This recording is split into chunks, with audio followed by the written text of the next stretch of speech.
Here are 6 things every CEO must have. First and foremost, you must have mastery.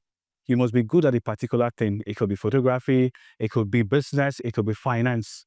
Have that particular thing that you are very, very good at and be the best at it. The second thing you must have is your ability to communicate effectively. I mean, as a CEO, if you cannot articulate your points succinctly or very well for people to understand your vision and your mission or what you're trying to build, it becomes a huge problem. And if you can't do this, I would suggest you take a public speaking class. On the third one, you must have a very good dress sense. I mean, it's only God that looks on the content of your heart. Every other person must judge you on the basis of what they see and they perceive about you. Now, let me tell you something. Communication is 80% non-verbal and 20% verbal.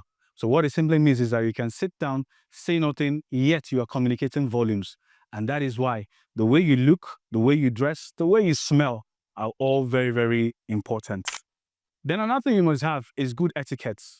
As a CEO, you must know how to eat with cutleries. I mean, have basic etiquettes, how to sit, how to work, and your postures. All of these things are very, very important. And it's something you should look out for in this 2025.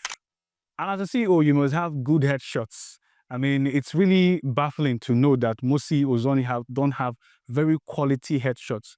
When you want to go and speak in an engagement and you're asked for your photograph, sometimes some people just pull out phone photograph and they just send. And that really, really demeans you or your brand value as an individual. And most people are not even aware of this. And therefore, I urge you today to go to a very good photographer and get some quality headshots.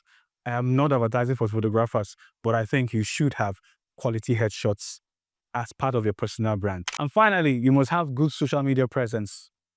Social media is one avenue for you to sell yourself as a massive brand, but most people are not aware of this.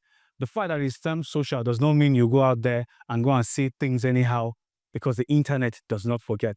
And so you must be very, very cautious of your social media space, the things you post. Make sure that the things you post there will sell you as a brand and not as an entity.